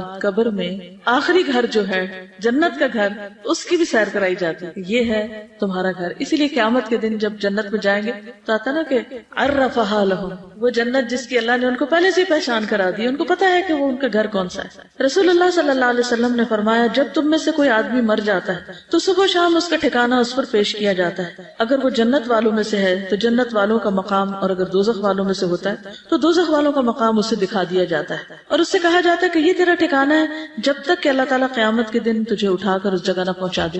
اب آپ دیکھیے کہ قیامت کے دن اس میں جانا ہے لیکن پھر بھی قیامت کے دن کا اٹھنا اور حساب کتاب اور پل صراط پار کرنا یہ اپنی جگہ ہے، چاہے پتہ بھی ہو کہ آگے جنت ہے. یہ بالکل ایسی جیسے آپ اگر کسی دوسرے ملک میں جا کے رہنا چاہتے ہیں اور یہاں سے آپ نے گھر ور دیکھ لیا، سب کچھ کر لیا، پیمنٹ بھی ہو گئی، آپ کے نام بھی ہو گیا، سب ہو گیا، لیکن اس ملک تک پہنچنے کے لیے آپ کو جہاز پر بھی بیٹھنا ہے اور اس سے پہلے آپ کو ایئرپورٹ پہ بھی جانا ہے اور وہاں آپ کی اسکریننگ بھی ہونی ہے اور وہاں آپ کا سامان تولا بھی جانا ہے، وہاں آپ سے امیگریشن نے کوشچن بھی کرنے ہیں کہ آپ جا کہاں رہے ہیں اور پھر جہاں اتریں گے وہاں بھی پوچھا جائے گا کہ کہاں آئے، کیوں آئے. یہ پروسیس اپنی جگہ چلنا ہے کیونکہ بعض لوگ کہتے ہیں کہ یہ کیسے، قبر میں اگر جنت جہنم دیکھ لی یہی حساب ہو گیا تو پھر یوم الحساب کی کیا ضرورت ہے. تو وہ پروسیس ہے ایک جس کے بغیر کوئی بھی آگے نہیں پہنچ سکتا چاہے وہ پہلے سے ہی سب دیکھ لے. پھر اپنا ٹھکانہ دے کر مومن اللہ کا شکر کرے گا. مسند احمد میں ہے ہر جنتی کو جہنم میں اس کا ٹھکانہ دکھایا جاتا ہے اور وہ کہتا ہے کہ اگر اللہ نے مجھے ہدایت نہ دی ہوتی تو میں یہاں ہوتا، اور پھر وہ اس پر شکر کرتا ہے. یعنی جنت کا گھر دیکھ کر اور پھر جہنم میں بھی اس کا مقام دکھا دیا جاتا ہے کہ اگر تم وہاں نہ جاتے تو یہاں آنا تھا تم نے، تو اس سے شکر کرتا ہے کہ اللہ نے اس سے بچا لیا. پھر جنت کا کھانا ایک انصاری صحابی سے مروی ہے، مسند احمد کی روایت ہے کہ ایک مرتبہ ہم لوگ رسول اللہ صلی اللہ علیہ وسلم کے ہمراہ ایک انصاری کے جنازے میں نکلے. میں اس وقت نوعمر تھا اور اپنے والد کے ساتھ تھا. رسول اللہ صلی اللہ علیہ وسلم قبر کے کنارے بیٹھ گئے اور قبر کھودنے والے کو تلقین کرنے لگے کہ سر کی جانب سے اسے کشادہ کرو اور پاؤں کی جانب سے اسے کشادہ کرو، اس کے لیے جنت میں بہت سے خوشیں ہیں. یعنی شہداء کو تو رزق ملتا ہی، تو کچھ لوگ جو مرتے ہیں وہ شہیدوں کی جیسی موت مرتے ہیں یا ان کو بھی شہادت کی خوشخبری دی جاتی تو سکتا ان کے لیے بھی رزق آتا ہو. یہ غیب کی بات ہے نا، ہمارا غیب پر ایمان ہے، اللہ کے نبی نے بتایا ایسا ہی ہوگا. ایک روز میں ایک پروگرام دیکھ رہی تھی تو اس میں ایک گور کن اپنے تجربے بتا رہا تھا کہ جب وہ قبر کھودتے ہیں تو کیا ہوتا ہے. تو اس نے بتا رہا تھا کہ کچھ قبریں ہم کھودنے لگتے ہیں اور ہم تھوڑی سی کھودتے ہیں تو وہ جگہ کھلی کھلی ملنے لگتی ہے، یعنی ہم پاؤں کی طرف سے کھولتے ہیں تو کھل جاتی ہے، یعنی جگہ کھلتی جاتی اور کچھ لوگوں کے لیے ہم کھودتے جاتے قبر کھلی نہیں ہو پاتی. آخر منزل تو اللہ ہی کو پتا ہے، لیکن مجھے بڑی حیرت ہے کہ یہ کیا بات کر رہا ہے. تو اس حدیث کے بعد مجھے سمجھ میں آتا ہے کہ نبی صلی اللہ علیہ وسلم جب قبر کھدواتے تھے اس وقت بھی انسٹرکشن دیتے تھے کہ کھلی کھلی کھودو، یعنی صرف مردے کو پھینکنے والی بات نہ. پھر قبر میں سکون. قتادہ کہتے ہیں کہ ہمیں یہ بات بتائی گئی کہ مومن کی قبر میں 70 ہاتھ کشادگی کر دی جاتی ہے اور قیامت کے دن تک کے لیے اس کی قبر کو خوشحالی سے بھر دیا جاتا ہے، یعنی وَيُمْلَوْ عَلَيْهِ خَضِرًا، یہ سرسبز گرینری ہوتی ہے. واپس جانے کی تمنا کرنا. نبی صلی اللہ علیہ وسلم نے فرمایا جب مومن اپنی قبر کی کشادگی کو دیکھتا ہے تو کہتا ہے فرشتوں مجھے چھوڑ دو، میں گھر والوں کو خوشخبری سنانا چاہتا ہوں. لیکن اس سے کہا جاتا ہے کہ اب آرام کرو، پیچھے کوئی تمہارا کنیکشن نہیں، الا یہ کہ کوئی خواب میں دیکھ لے کسی کو. پھر مومن کو سلا دیا جاتا ہے، آرام کروایا جاتا ہے. اس کی قبر میں 70 گز لمبائی چوڑائی میں فراخی کر دی جاتی ہے، پھر اس کے لیے اس میں روشنی کر دی جاتی ہے. پھر اس سے کہا جاتا ہے سو جاؤ، تو وہ کہتا ہے اپنے گھر والوں کی طرف لوٹ جاؤں، میں انہیں خبر دے آؤں. تو دونوں کہتے ہیں اس دلہن کی طرح سو جاؤ جسے کوئی نہیں جگاتا مگر وہ جو اس کو سب سے زیادہ پیارا ہوتا ہے، یہاں تک کہ اللہ تعالیٰ اسے اس کی اس خوابگاہ سے اٹھائے گا، یعنی قیامت کے دن. یہ صحیح ترغیب و ترہیب کی روایت ہے. یعنی پھر وہ قبر میں لیٹ جاتا ہے جیسے سو رہا ہو آرام سے، اور وہ سوتے میں جیسے انسان خواب دیکھتا ہے تو وہ سب کچھ نظر آ رہا ہوتا ہے، تو اس کو وہ نظر بھی آ رہے ہوتے ہیں جنت دوزخ، اور وہ ان نظاروں کو انجوائے کر رہا تھا. وہ ایک اسکرین اس کو دے دی جاتی ہے کہ گھومتے پھرو، اور یعنی آج کی ٹرمز میں سمجھنے کے لیے بات کر دی جاتی ہے. حقیقت اللہ ہی جانتا ہے. یہ مت کہیے کہ کوئی اس کو اس طرح انٹرپریٹ نہ کرے کہ وہاں ٹی وی لگا دیا جاتا ہے. یعنی معنی یہ ہے کہ صرف سمجھنے کے لیے کہ جیسے دنیا میں ہم بعض اوقات بیڈ روم میں آرام سے لیٹے ہوتے ہیں، ٹھنڈا ماحول ہوتا ہے، اور پھر سوچتے ہیں کہ اچھا کچھ دیکھ لیں، اور دیکھنا شروع کر دیتے ہیں اور دیکھ دیکھ کے انجوائے کر رہے ہیں. تو وہاں بھی جو جنتی ہوگا وہ نظاروں کو دیکھ دیکھ کے خوش ہو رہا ہوگا، اور ویسے وہ آرام کی نیند سو رہا ہوگا، اور قیامت کے دن اس کو آرام سے اٹھا دیا جائے گا. شہداء کی خصوصی مہمان نوازی ہوگی. مسروق سے روایت صحیح مسلم کی ہے کہ ہم نے حضرت عبداللہ سے اس آیت کے بارے میں سوال کیا، جنہیں اللہ کے راستے میں قتل کیا جائے انہیں مردہ گمان نہ کرو بلکہ وہ زندہ ہیں، اپنے رب کے پاس سے رزق دیے جاتے ہیں. ہم آپ دیکھیے کہ شہداء کو بھی قبر میں دفن کیا جاتا ہے، اور ان کے بارے میں قرآن بتاتا ہے کہ ان کو رزق دیا جاتا ہے. اب باقی احادیث کو تو آپ کہہ سکتے ہیں جی حدیث ہے، لیکن یہاں تو قرآن بھی یہ کہتا ہے، تو یہ ساری احادیث قرآن کے موافق ہی جا رہی ہیں. تو کیا ہوتا ہے؟ تو وہاں وہ اپنے رب کے پاس رزق دیے جاتے ہیں. تو انہوں نے کہا ہم نے بھی رسول اللہ صلی اللہ علیہ وسلم سے اس کے بارے میں سوال کیا تھا کہ اس آیت کا کیا مطلب ہے. تو آپ نے فرمایا ان کی روحیں سرسبز پرندوں کے جوف یعنی پیٹ میں ہوتی ہیں. ان کے لیے ایسی قندیلیں ہیں، یعنی ایسے شینڈلیئرز ہیں جو عرش کے ساتھ لٹکی ہوئی ہیں، اور وہ روحیں جنت میں گھومتی پھرتی رہتی ہیں، جہاں چاہیں انہی قندیلوں میں واپس آ جاتی ہیں. ان کا رب ان کی طرف مطلع ہو کر فرماتا ہے توجہ کر کے، کیا تمہیں کسی چیز کی خواہش ہے، کچھ چاہیے؟ وہ عرض کرتے ہیں ہم کس چیز کی خواہش کریں، حالانکہ ہم جہاں چاہتے ہیں جنت میں پھرتے ہیں، یعنی ہم جہاں جہاں چاہتے ہیں گھومتے پھرتے ہیں. اللہ تعالیٰ ان سے 3 مرتبہ اس طرح فرماتا ہے. جب وہ دیکھتے ہیں کہ انہیں کوئی چیز مانگے بغیر چھوڑا نہیں جائے گا تو وہ عرض کرتے ہیں رب ہم چاہتے ہیں کہ آپ ہماری روحیں ہمارے جسموں میں ڈال دیں یہاں تک کہ ہم تیرے راستے میں پھر قتل کیے جائیں. یعنی اس موت میں اتنی لذت ہے. جب اللہ دیکھتا ہے کہ انہیں اب کوئی ضرورت نہیں تو انہیں چھوڑ دیا جاتا ہے. لیکن جو شخص مومن نہیں ہوتا اس کی قبر اور زندگی کیسی ہے؟ مرتے وقت اس کو ساتھ ہی موت کے فرشتوں سے ہی سزا ملنے لگتی ہے. وَأَمَّا إِن كَانَ مِنَ الْمُكَذِّبِينَ الضَّالِّينَ. اب مکذبین بھی ہیں اور ضالین بھی ہیں. یہ دونوں بیک وقت بھی ہو سکتے ہیں اور خالی ضالین بھی ہو سکتے ہیں، پتہ ہی نہیں کرنا کیا ہے. فَنُزُلٌ مِّنْ حَمِيمٍ وَتَصْلِيَةُ جَحِيمٍ سورۃ الواقعہ 92 سے 94. اگر وہ جھٹلانے والے گمراہوں سے ہوگا تو کھولتا پانی اس کی مہمانی ہوگی اور وہ دوزخ میں دھکیل دیا جائے گا. سورۃ النحل 28-29 میں فرمایا الَّذِينَ تَتَوَفَّاهُمُ الْمَلَائِكَةُ ظَالِمِي أَنفُسِهِمْ فَأَلْقَوْا السَّلَامَ مَا كُنَّا نَعْمَلُ مِن سُوءٍ بَلَىٰ إِنَّ اللَّهَ عَلِيمٌ بِمَا تَعْمَلُونَ فَادْخُلُوا أَبْوَابَ جَهَنَّمَ خَالِدِينَ فِيهَا فَلَبِئْسَ مَثْوَى الْمُتَكَبِّرِينَ. وہ لوگ جو اپنے آپ پر ظلم کر رہے ہوتے ہیں دنیا میں، جب فرشتے ان کی روح قبض کرتے ہیں یا کرنے کے لیے آتے ہیں تو ہتھیار ڈال دیتے ہیں، ہینڈز اپ. ہم کوئی برے کام تو نہیں کر رہے تھے، جھوٹ بولنا شروع کر دیتے، ہم تو کوئی غلط کام نہیں کر رہے تھے. دنیا میں بھی یہی دھوکہ، ہم تو کوئی غلط نہیں کر رہے، ہم تو ٹھیک ہی کر رہے ہیں. تعویلیں دے دے کے ہم سب اپنے کانشیس یا ضمیر کو سلائے رکھتے ہیں. فرشتے کہیں گے کیوں نہیں کر رہے تھے؟ جو کچھ تم کر رہے تھے اللہ یقیناً اسے خوب جانتا ہے. اب جہنم کے دروازوں سے اس میں داخل ہو جاؤ، تم ہمیشہ اس میں رہو گے، غرض تکبر کرنے والوں کا ٹھکانہ بہت برا ہے۔ سورۃ الانفال 50 میں فرمایا وَلَوْ تَرَىٰ إِذْ يَتَوَفَّى الَّذِينَ كَفَرُوا الْمَلَائِكَةُ يَضْرِبُونَ وُجُوهَهُمْ وَأَدْبَارَهُمْ وَذُوقُوا عَذَابَ الْحَرِيقِ، کاش آپ اس حالت کو دیکھتے جب فرشتے ان مقتول کافروں کی روحیں قبض کر رہے تھے تو ان کے چہرے اور ان کی پشتوں پہ ضربے لگاتے تھے اور کہتے تھے اب جلانے والے عذاب کا مزہ چکھو۔ کبھی کسی نے دیکھا مار پڑتے مردے کو؟ ہمیں تو نظر نہیں آتی، یہ قرآن کہتا ہے کہ جان لیتے وقت بھی ان کو مار پڑ رہی ہوتی۔ پھر کافر کی موت کا منظر مسند احمد میں آتا ہے، جب کوئی کافر شخص دنیا سے رخصتی اور سفر آخرت پہ جانے کے قریب ہوتا ہے تو اس کے پاس آسمان سے سیاہ چہروں والے فرشتے اتر کر آتے ہیں جن کے پاس ٹاٹ ہوتے ہیں، بوریاں، وہ تحت نگاہ بیٹھ جاتے ہیں۔ پھر ملک الموت ان کے سرہانے آ کے بیٹھ جاتا ہے اور اس سے کہتے ہیں کہ اے نفس خبیثہ، اللہ کی ناراضگی اور غصے کی طرف چل۔ یہ سن کر اس کے جسم میں روح دوڑنے لگتی، یعنی ادھر ادھر چھپتی ہے، اور ملک الموت اسے جسم سے اس طرح کھینچتے ہیں جیسے گیلی اون سے سیخ کھینچی جاتی ہے۔ کباب والی سیخ ہوتی ہے، اون اگر اس کے اندر ڈال دی جائے تو نکالنا اس کا مشکل ہوتا ہے، چپک جاتی ہے اور اسے پکڑ لیتے ہیں۔ فرشتے ایک پلک جھپکنے کی مقدار بھی اسے ان کے ہاتھ میں نہیں چھوڑتے اور اسے ٹاٹ میں لپیٹ لیتے ہیں۔ اس موقع پر کافر اللہ کی ملاقات کو پسند نہیں کرتا۔ رسول اللہ صلی اللہ علیہ وسلم نے فرمایا جب کافر کی موت کا وقت قریب آتا ہے تو اللہ کے عذاب اور اس کی سزا کی بشارت دی جاتی، اس وقت کوئی چیز اس کے دل میں اس سے زیادہ ناگوار نہیں ہوتی جو اس کے آگے ہوتی۔ اب مجھے اللہ کے سامنے کھڑے ہونا ہے۔ وہ اللہ سے جا ملنے کو ناپسند کرنے لگتا ہے، بس اللہ بھی اس سے ملنے کو ناپسند کرتا ہے۔ اب دیکھیے دنیا میں کچھ لوگ اللہ کی بات نہیں سننا چاہتے، موت کے وقت اللہ سے ملنا نہیں چاہتے، قیامت کے دن اللہ کے سامنے کھڑے نہیں ہونا چاہتے، تو آخری انجام کیا ہوگا؟ کہ اللہ تعالیٰ اپنا دیدار ان سے کیوں کروائے جب انہیں کوئی شوق اور دلچسپی نہیں تھی، اور یوں وہ ہمیشہ کے لیے حسرتوں میں گم ہو جائیں گے۔ پھر مسلسل عذاب کی خبر دینا، اگر وہ گناہگار آدمی ہو تو فرشتے کہتے ہیں اے خبیث روح جو خبیث جسم سے نکل رہی، نکل، اخرجی، قابل مذمت ہو کر نکل، ذمیمتن وابشری بحمیم وغساق، اور کھولتے پانی اور کانٹے دار کھانے کی خوشخبری قبول کر، وآخر من شکلہ ازواج، اور اس قسم کے دیگر انواع و اقسام کے عذاب کی خبر وہ بھی قبول کر۔ یہ اس کے سامنے جملے بار بار دہرائے جاتے ہیں یہاں تک کہ اس کی روح نکل جاتی ہے۔ دیکھیے ایک تو روح نکلنے کی تکلیف اور رگ رگ سے نکلنے کی درد، اور اوپر سے ڈانٹیں، جیسے ایک بچے کو چوٹ لگے اور ادھر اس کی ماں اور ڈانٹنا شروع کر دے تو وہ دکھ پہ دکھ بڑھ جاتا ہے۔ پھر انتہائی بدبودار ٹھکانہ۔ نبی صلی اللہ علیہ وسلم نے فرمایا کافر کی روح جب نکلتی، حماد کہتے ہیں کہ آپ نے اس کی بدبو اور فرشتوں کے لعنت کرنے کا ذکر کیا تو آسمان والے کہتے ہیں کہ خبیث روح زمین کی طرف سے آئی ہے، پھر اسے کہا جاتا ہے کہ تم اسے آخری وقت تک کے لیے سجین کی طرف لے چلو۔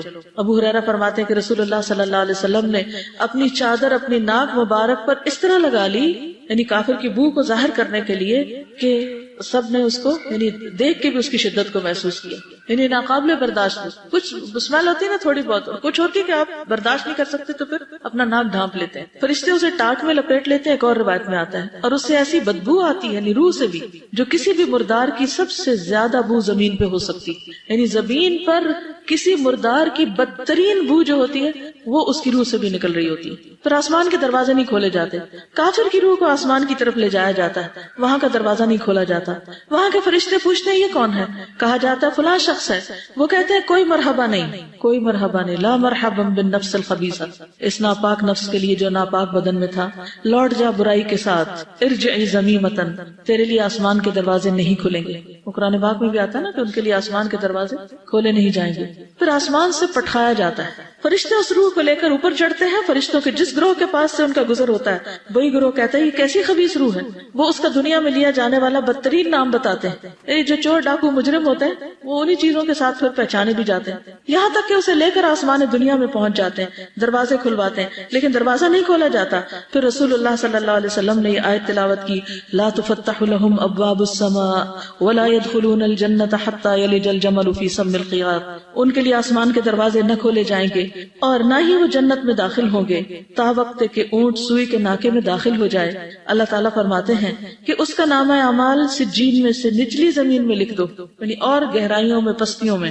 اب یہ نچلی زمین کیا ہے اللہ عالم، چنانچہ اس کی روح کو پھینک دیا جاتا ہے۔ پھر یہ آیت تلاوت فرمائی، وَمَن يُشْرِكْ بِاللَّهِ فَكَأَنَّمَا خَرَّ مِنَ السَّمَاءِ فَتَخْطَفُهُ الطَّيْرُ أَوْ تَهْوِي بِهِ الرِّيحُ فِي مَكَانٍ سَحِيقٍ جو اللہ کے ساتھ شرک کرتا ہے وہ ایسے ہے جیسے آسمان سے گر پڑا پھر اسے پرندے اچک لیں یا ہوا اسے دور دراز کی جگہ میں لے جا پھینکے.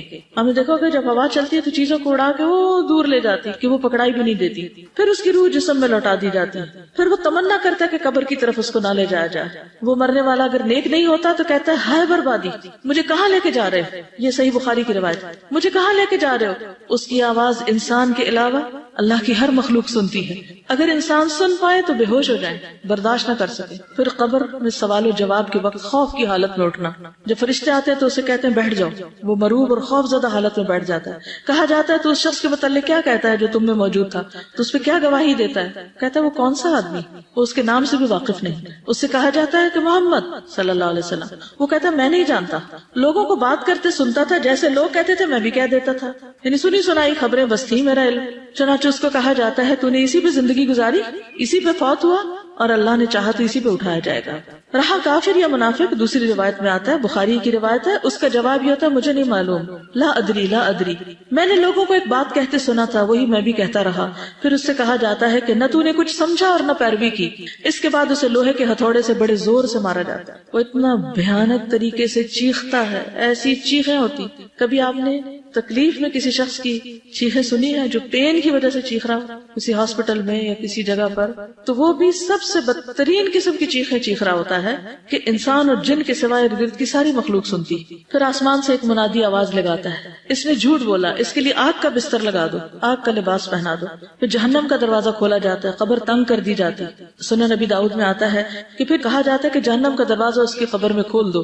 جہنم کی گرمی اور لو اس کے پاس آتی. آج کل آپ دیکھیں کہ اگر آپ ٹھنڈے کمرے سے باہر نکلے تو لٹرلی ایسے منہ پہ تپیڑے پڑ رہے ہوتے ہیں نا گرمی کے, گھر سے نکلے باہر تو وہاں وہ گرمی کیا گرمی ہوگی. کبھی ابلتی ہنڈیا کا سیک آپ کو یاد ہو تو.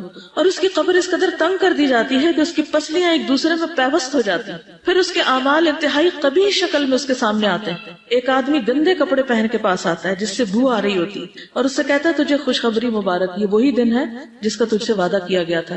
وہ پوچھتا تو کون ہے, تیرے چہرے سے ہی شر کی خبر معلوم ہوتی.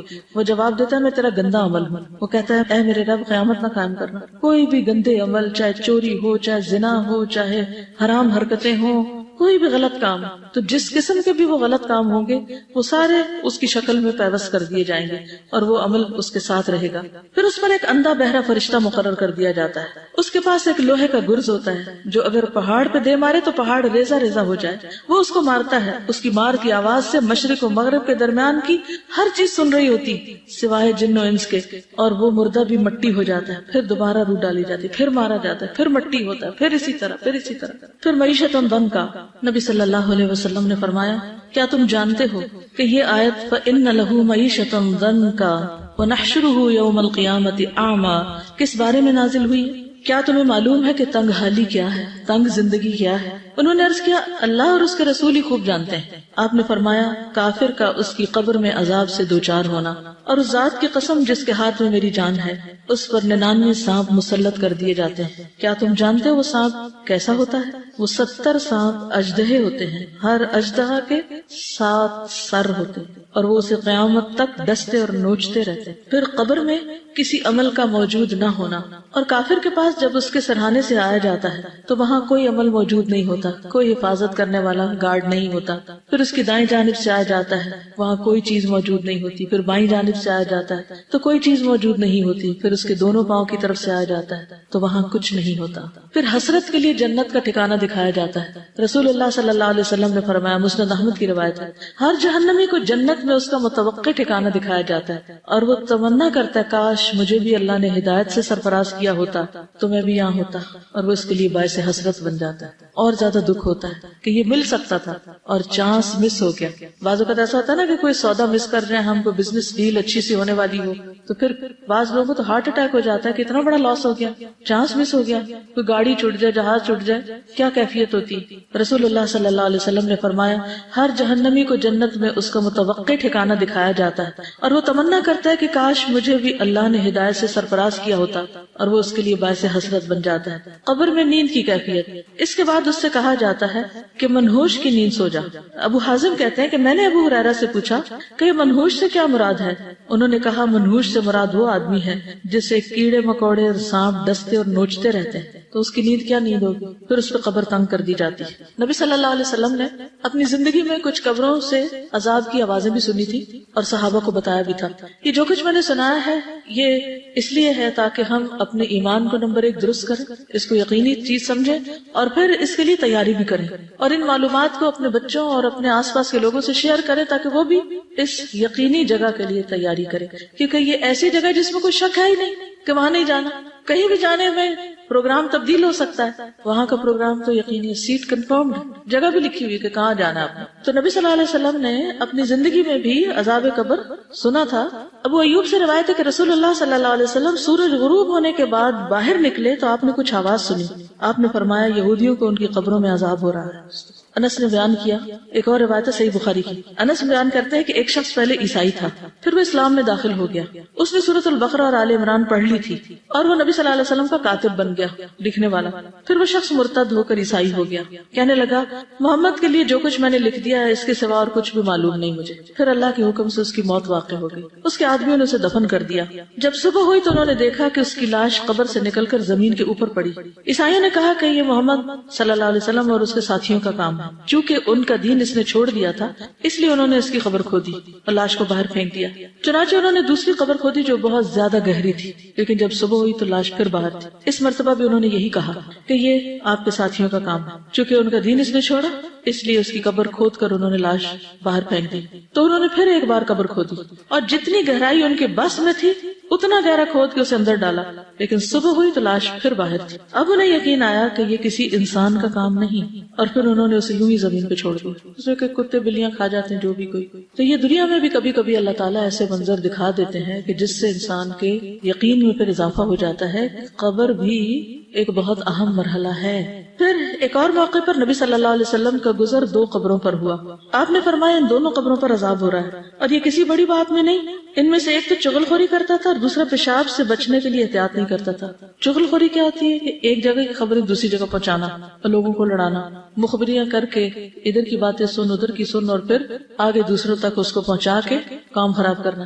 اور دوسرا نجاست کا فکر نہیں کرتا، یعنی پیشاب کی چھینٹیں اگر ظاہر جسم پہ پڑے، کپڑوں پہ، نہ وضو نہ نماز، کیا حاصل. یہ بھی صحیح بخاری کی روایت تھی، یاد رکھیے. اب کئی لوگ کہتے ہیں نا قبر میں کہاں سے عذاب ہوتا ہے، تو اللہ کے رسول صلی اللہ علیہ وسلم خود بتا رہے ہیں اور صحیح ترین روایت ہے، شک کی تو گنجائش ہی کوئی نہیں. ایک اور روایت میں آتا ہے، عبداللہ بن مسعود سے روایت ہے کہ رسول اللہ صلی اللہ علیہ وسلم نے فرمایا اللہ کے ایک بندے کے بارے میں حکم دیا گیا، اور یہ سلسلہ صحیحہ کی روایت ہے، اسے قبر میں 100 کوڑے لگائے جائیں. وہ تخفیف کا سوال کرتا اور دعا کرتا یہاں تک کہ ایک کوڑا باقی رہ گیا. جب یہ کوڑا اسے لگایا گیا تو اس کی قبر آگ سے بھر گئی. جب اس سزا کا اثر زائل ہوا اور اسے افاقہ ہوا تو اس نے فرشتوں سے پوچھا کہ کس بنا پہ مجھے کوڑے مار رہے. انہوں نے کہا تم نے ایک نماز بغیر وضو کے پڑھی تھی اور تم ایک مظلوم کے پاس سے گزرے تھے اور اس کی مدد نہیں کی تھی. یعنی بعض اوقات ایسا ہوتا ہے نا کہ کوئی شخص کسی مصیبت میں ہوتا ہے، کوئی مشکل میں ہوتا ہے تو ہم کہتے ہیں کہ کوئی اور دیکھ لے، حالانکہ ہم اس وقت اس کی ضرورت پوری کر سکتے ہیں. عذاب قبر سے کچھ لوگ محفوظ بھی رہیں گے اور ان میں سے نمبر 1 شہید ہیں. شہید رسول اللہ صلی اللہ علیہ وسلم نے فرمایا اللہ تعالیٰ کے ہاں شہید کے لیے 6 خصلتیں. نمبر 1 اس کے خون کا پہلا قطرہ گرتے ہی اسے معاف کر دیا جاتا ہے. نمبر 2 جنت میں اس کا ٹھکانہ دکھایا جاتا ہے. نمبر 3 اسے ایمان کا حلہ پہنایا جاتا ہے. نمبر 4 اسے حور عین سے نکاح کیا جاتا ہے. نمبر 5 اسے عذاب قبر سے محفوظ کر دیا جاتا ہے. نمبر 6 اسے فضائے اکبر بڑی گھبراہٹ سے محفوظ کر دیا جاتا ہے اور اس کے سر پر وقار کا تاج رکھا جاتا ہے جس کا ایک یاقوت دنیا و مافیہ سے بہتر ہوگا. پھر سورۃ الملک پڑھنا. نبی صلی اللہ علیہ وسلم نے فرمایا سورۃ تبارک قبر کے عذاب سے روکنے والی ہے. اگر زبانی یاد کر لیں تو زیادہ ہی اچھا ہے، پڑھتے پڑھتے اگر سو بھی جائیں تو کوئی نہیں، اللہ تعالیٰ قبول کرے. پھر پیٹ کے مرض سے فوت ہونے والا، جو شخص پیٹ کے مرض میں مبتلا ہو اسے قبر کا عذاب نہیں ہو، ان شہادت کی موت ہوتی. نبی صلی اللہ علیہ وسلم نے فرمایا جو شخص اللہ کے راستے میں سرحدوں کی حفاظت کرتے ہوئے فوت ہو جائے اللہ اس کا اجر جاری رکھتا ہے یہاں تک کہ دوبارہ جی اٹھے اور وہ قبر کے عذاب سے محفوظ رہے گا. کتنی بڑی جزا. پھر اسی طرح جو مسلمان جمعہ کے دن یا رات میں فوت ہو جائے اللہ اسے قبر کی آزمائش سے بچا لیتا ہے. لیکن ہم میں سے کس کو پتا کہ کب موت آنی. بہرحال انسان دعا تو کر سکتا ہے اچھے خاتمے کی. میں یہ سوچ رہی تھی کہ قرآن میں اللہ تعالیٰ نے جو بار بار اللہ پر ایمان کے بعد اسٹریٹ اوے آخرت کی بات کیوں کی ہے، مجھے اس سے یہ ریزن سمجھ میں آ رہا ہے کہ ہمارے لیے سب سے زیادہ امپورٹنٹ اللہ ہے اور پھر وہ آخرت کا وہ ٹھکانہ ہے، اور اس کے درمیان میں جتنی بھی اور چیزیں آتی ہیں وہ ایک طرف تو ہمارے لیے ایک ذریعہ ہے، کیونکہ ظاہر ہم انہی سے ہی وہ ٹھکانہ کمائیں، لیکن اکثر یہ ہوتا ہے کہ بجائے یہ کہ ہمیں وہ اچھے ٹھکانے تک پہنچائیں، ہم ان میں ڈسٹریکٹ ہو کے اپنے اصل کو بھول جاتے ہیں. تو بہت زیادہ جو مجھے فیل ہو رہا ہے وہ آج کے لیسن کا یہ ہو رہا ہے کہ ہمیں یہ دیکھنا پڑے گا کہ کیا ہم باقی سارے حقوق ادا کرتے ہوئے کہیں اپنے جو ہمارے سب سے بڑے جو فرائض ہیں اللہ کے لیے جو ہیں وہ ہی نہ ہم پیچھے کر دیں. اور اگر ہم نے مطلب حقوق العباد کے ہی بعض اوقات اس دھوکے میں ہم آ جاتے ہیں، حالانکہ یہ اللہ کی طرف سے ہی ہم پہ فرض کی گئے نا. ہم یہ بھول جاتے ہیں کہ یہ حقوق العباد کوئی لوگوں نے نہیں ہم پہ فرض کی، یہ اللہ نے فرض کیے. اور اگر کوئی بھی شخص یا کوئی بھی چیز ہمارے راستے میں آ رہی ہے تو میرے لیے سوچنا چاہیے. کئی دفعہ میں حالانکہ یہ جملہ پہلے ریپیٹ کر چکی ہوں، لیکن مجھے ایسا ابھی لگ رہا ہے اس میں بھول گئی تھی کہ کیا یہ چیز قبر میں میرے ساتھ آئے گی. ان سے یہ پوچھ لینا چاہیے کہ آپ آئیں گے میرے ساتھ میری قبر میں؟ اگر نہیں پھر let me prepare for my own قبر. بٹ دین پھر دوسری ایکسٹریم پہ ہم نکل جاتے ہیں کہ لوگ وظیفے کر رہے ہوتے ہیں، پاس بچہ رو رہا ہے، اس کو اٹھاتے نہیں کہ ہمارا تو وظیفہ خراب ہو جائے گا اور ہم نے تو اتنے لاکھ دفعہ یہ والی آیت پڑھنی ہے. وہ ایک چیز آ جاتی ہے. So we have to strike the right balance between the two. اسی لیے نا خیر الہدی ہدی محمد صلی اللہ علیہ وسلم کہ بہترین طریقہ نبی صلی اللہ علیہ وسلم کا طریقہ ہے. انہوں نے خاندانی زندگی کو بھی نبھایا، اللہ کے راستے میں جنگیں بھی لڑی اور باقی بھی زندگی کے کام کیے. تو ان سب چیزوں میں بیلنس رکھنا بہت ضروری ہے، اور اس کے لیے جتنا زیادہ آپ اپنے آپ کو آرگنائز کر سکیں، جتنی زیادہ آپ مختلف چیزوں کی پلاننگ کر سکیں، یعنی ہر روز ایک باشعور انسان کی طرح آنکھیں کھول کے جی، حالات کے دھارے پہ خود کو بے بس چھوڑ نہ دیں کہ جیسے لوگ آپ سے چاہیں یا جو کچھ ہو رہا ہے بس ٹھیک ہے اب زندگی گزارنی ہے، وقت پورا کرنا ہے، بس یہ وقت کاٹ کے چلے جانا ہے، ہم اتنی اسٹرگل نہیں کر سکتے. اصل میں تو دیکھا یہ جائے گا وہ ان سعیہ سوف یرا کہ کتنی کوشش میں لگے رہتا ہوں. تو ہم سب کو سنجیدگی کی ضرورت ہے، اپنی زندگی اور اس وقت کی قدر کی ضرورت ہے. جب تک ہم لغویات سے نکلیں گے نہیں، والذین هم عن اللغو معرضون، تو سب تک جنت الفردوس میں پہنچنے کے بس خواب ہی خواب ہیں. ولتنظر نفس ما قدمت لغد، ہم میں سے ہر شخص کو سوچنا چاہیے کل کے لیے کیا تیار کر کے رکھا ہے. اللہ تعالیٰ نے ایک راستہ دکھایا ہے اور نبی پاک صلی اللہ علیہ وسلم نے اس کے ارد گرد ہمارے لیے فلاور بیڈز بنا دی. بالکل. اور انہوں نے اپنے فٹ پرنٹس اس کے اوپر لکھ دیے کہ آپ اس راستے پہ چلو گے تو صحیح راستے پہ پہنچ. بالکل. یعنی ہمیں کیا مشکل ہے کہ ہم ہر روز اپنی روٹین میں شامل کر لیں ایٹ لیسٹ 2 حدیثوں کا مطالعہ اپنی آنکھوں سے ضرور کرنا. ٹھیک ہے ابھی تو آپ سارے سن لیتے ہیں، آپ کو جمع کی ہوئی چیزیں مل جاتی ہیں، لیکن خود پڑھنا بھی ضروری ہے. اور ایک چھوٹی سی چیز پڑھ کے اس پہ غور و فکر کر کے اپنے آپ کو ساتھ ساتھ جائزہ لے لیں، کیونکہ ہم بھولنے والی مخلوق ہیں، پھر بھول جاتے ہیں، پھر ریممبرنس ضروری. لیکن جب تک اپنی زندگی کے کچھ آپ اصول، ضابطے، کچھ طریقے، کچھ اپنے ساتھ کمٹمنٹس نہیں کریں گے اور ان کو نبھائیں گے نہیں تو بات نہیں بنے گی. جو آخری صرف حدیث ہم نے سنی تھی، اتنا مجھے ایک چیز اسٹرائک آؤٹ کری تھی کہ بہت ہیومیلیٹنگ قسم کا عذاب ہے، کہ بہت زیادہ امبیرسنگ ہے، کہ جو ایون جو شاید باہر سے دیکھ رہے ہیں ان کے لیے بھی امبیرسنگ ہو. تو زیادہ تر جو چیزیں ہم نے کرنی ہوتی ہیں وہ ہم اس دنیا میں اس لیے نہیں کرتے کہ we're embarrassed. ہم پردہ نہیں کر سکتے کہ پتہ نہیں دوسرے لوگ کیا کہیں گے، ہم نماز کے لیے الگ نہیں ہو سکتے because it'll be embarrassing, but we don't realize کہ بعد میں کتنا زیادہ اور کتنا greater extent پہ وہ embarrassing یا humiliating ہوئے گا. جزاک اللہ. سبحانک اللہم و بحمدک اشہد ان لا الہ الا انت استغفرک و اتوب الیک. السلام علیکم و رحمۃ اللہ وبرکاتہ.